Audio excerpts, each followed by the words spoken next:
My name is Josephine, and welcome back to Dragon News. Dale Brown meets with 8th graders today. Happy birthday to Miss Miller. This is a reminder that the Lost and Found has been moved to Mr. Vincent's room. There's a link on the Moss website to see all the items that have been turned in. If you have lost something, there's a form for you to fill out also. STLP looks at this every day and will return your lost item. Do you have pictures you would like to be in the yearbook? If so, go to the library website to upload your pictures. Please stand for the pledge. I pledge allegiance to the flag of the United States of America and to the republic for which it stands, one nation, under God, indivisible, with liberty and justice for all.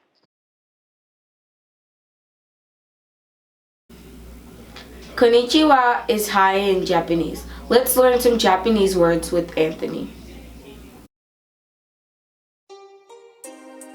Konnichiwa. Welcome back to Japanese 101, where I teach you some Japanese stuff. Where today, we're going to go with our easier sentences. So for our first sentence would be Oyasumi nasai, which meaning it is, how are you? So now we're going to start breaking it down. I'm going to sing. Now say it with me. Oyasumi nasai. And that's how meaning, how are you? And the next sentence would be Onegai shimasu, which is meaning thank you. And now we're going to start breaking it down. Now say it with me. Onegai shimasu. That meaning thank you. So that's Japanese 101. Here's Tech Tips with Viviana. Today's tech tip is the highlighter tool. Words on top of a vibrant colored background can become readable with the highlighter tool. Let me show you how it works.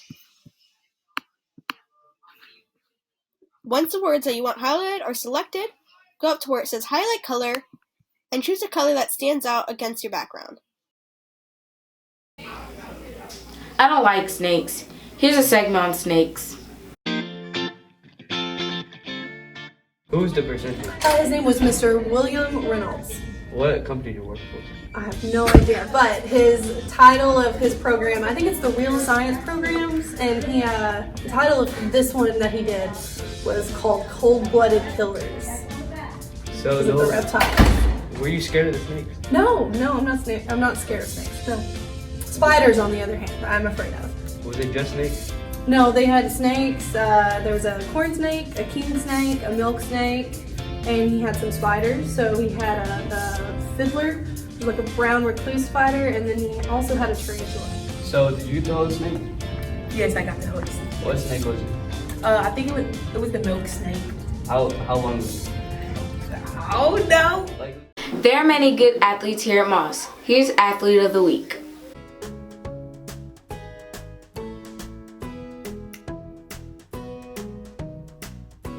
Blaine should be athlete of the week because he's a good player and a good role model. Blaine should be athlete of the week because he works hard on the field and shows good sportsmanship.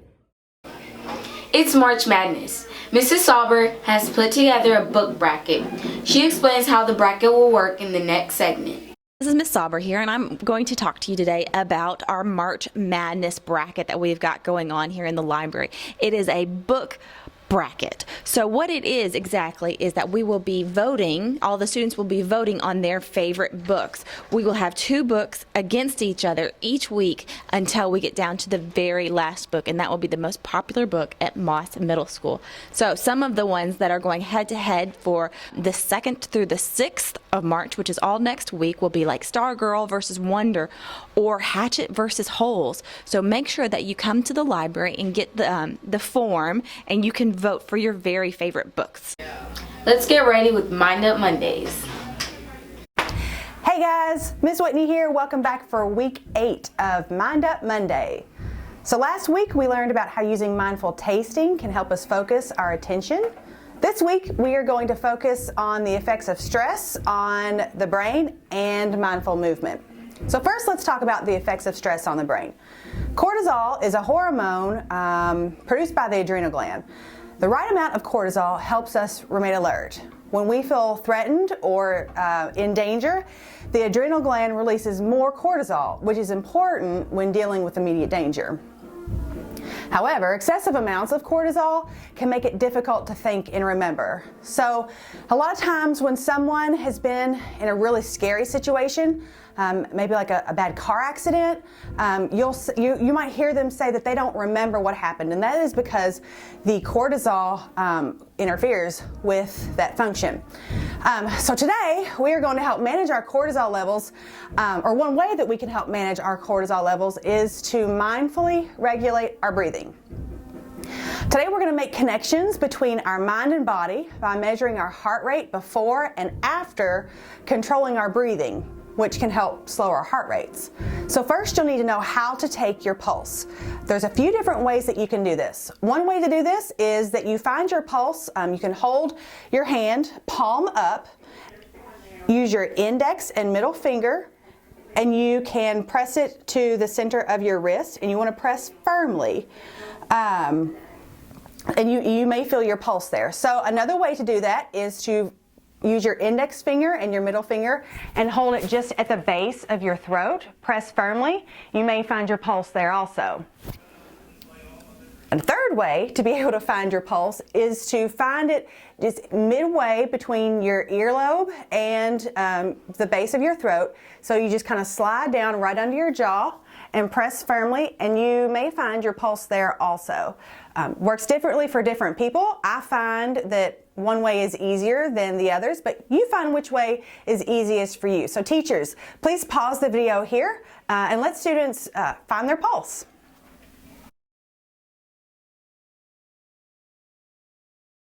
So when you're ready, students are going to record their beats per minute before and after the core practice. When you're prompted by your teacher, work with a partner to help keep the time. So to find your resting heart rate, you will find your pulse and count the beats for 10 seconds. Your partner can keep the time while you count the beats.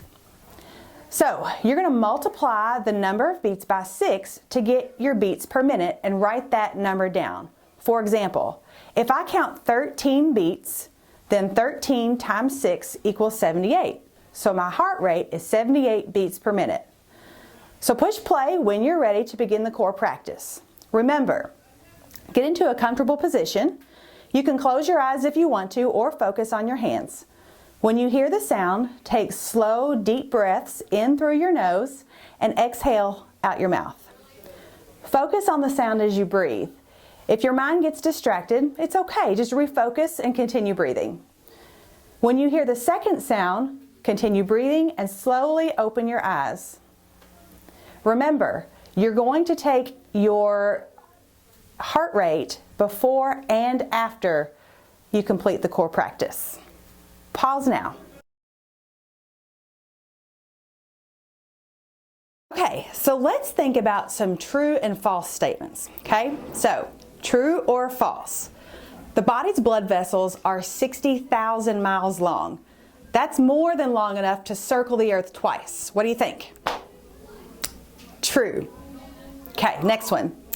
It only takes 20 seconds for your blood to circulate through your entire vascular system.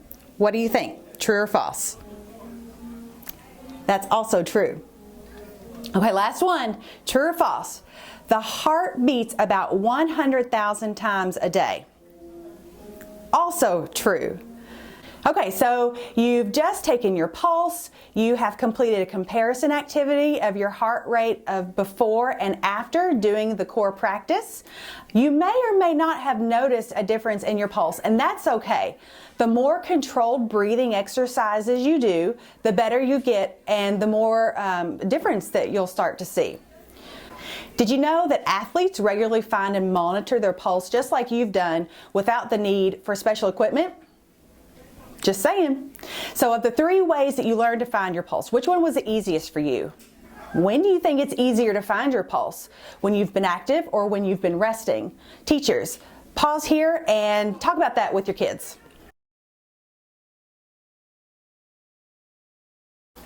A stronger and faster pulse shows that the heart is working hard to supply the body with oxygenated blood.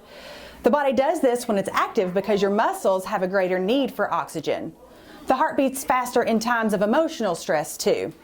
It's how the amygdala gets ready for the flight, getting out of a situation, or fight mode, or protecting yourself. Just as we have learned to control our breathing and clear our minds, we can also use this to slow down our heart rates. So a normal pulse can be anywhere from 60 to 100 beats per minute. How fast do you think your heart is beating now? How could we change our heart rate from slower to faster? How could we change it from faster to slower? Teachers, go ahead and pause here and brainstorm some ideas with your students. So before we try to elevate our heart rates, you've already found your resting heart rate. So when you're prompted by your teacher, or when you hear the music, you're going to start to move and dance. I don't care what you do. You can do jumping jacks, you can dance, you can run in place. Just get your heart rate up. And when it stops, you're going to take your pulse again to find your heart rate after you've been active. So we're going to complete a little bit of a science experiment. You're going to have to listen to your teacher for some of the directions, but really you're just going to get up and move. That's all for me this week. Next week you're going to learn about you're going to learn about and practice physical and emotional balance. So, y'all ready to move? Let's get moving. Okay, hello. This concludes today's episode of Your Dragonese. And remember, students, overachieve to succeed.